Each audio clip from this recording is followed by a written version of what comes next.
بسم الله والصلاة والسلام على رسول الله سيدنا محمد وعلى آله وصحبه ومن والاه amma ba'd assalamu alaikum yan uwa barkanku da warhaka kuma barkanku da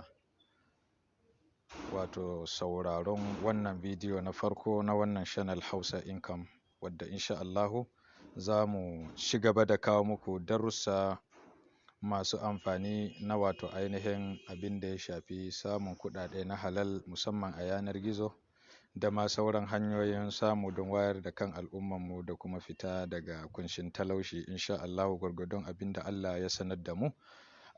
Yau dai bidiyon na sanarwa ne da kuma ainihin mukaddima na gabatarwa.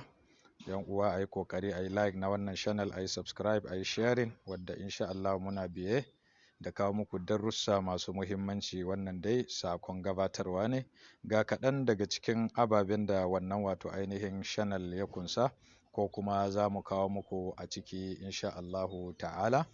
Cikin wannan channel dai insha Allahu za mu kawo muku darussa masu muhimmanci masu tsada akan cryptocurrency, kasuwancin cryptocurrency wadda kamar yadda muka sani fatawa ya tabbata na halaccinsa bisa zance mafi inganci. To ya ake wannan kasuwancin cryptocurrency kuma da hanyoyi shida na samun kuɗi da cryptocurrency wadda bai saba wa shari'a ba. Insha Allah za mu yi kokari duk darussan da za mu kawo ko bidiyon da za mu ɗaura zai zama wanda muka tabbatar bai shi karo da shari'ar musulunci ba don kaushewa haramun. Sai abu na biyu, a wannan channel muna ɗauke da darussa na ainihin making money online, hanyoyin samun kuɗi a yanar gizo da skills da Allah ya baka ko fahimtanka ko kuma kananan surveys haka da za ka yi solving ka ɗan samu na kashewa. Shi ma ba za a bar baya ba don ya zama kowane fanni wanda bai iya wannan ba zai iya kama wannan.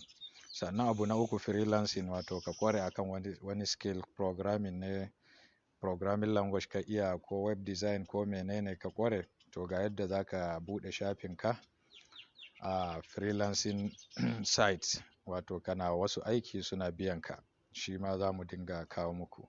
Sai kuma ɓangaren trading strategies, trading da ya shafi shi cryptocurrency ɗin har ma da stock duk za mu kawo muku insha Allah, har ma da trading da bai shafi online ɗin ba, ya dabarun kasuwancin suke, ya za a bi, wadda galibi ilmin ba a samun shi kyauta amma za mu yi kokari ko da mun same shi da kuɗi ɗin mu kawo al'umma kyauta insha Allah. Sannan abu na biyar, e-commerce, kasuwancin e-commerce yana tashi sosai a duniya. Ya za a yi mu zamanantar da sana'ar mu zuwa ainihin yanar gizo, mu yi hada-hada, mu sayar da shi online. To wannan shi ma fanni ne mai zaman kansa kuma mai girma. To shi ma insha Allahu za mu kawo shi gwargwado dai ɗaya bayan ɗayan ana raye da ƙarfin Allah da dai sauransu. Wannan kaɗan daga cikin abin da za mu dinga kawowa a cikin wannan channel, hanyoyin ilmantarwa da fa'idantarwa ta hanyar samun kuɗi na halal da yardan Allah. Ni ne Abdulbasit Saleh nake muku sallama. Assalamu alaikum. Kar ku manta ku danna ainihin ku subscribe, sannan ku yi like, sannan ku yi sharing ga sauran abokai da ƴan uwa. Bisalam, wassalamu alaikum.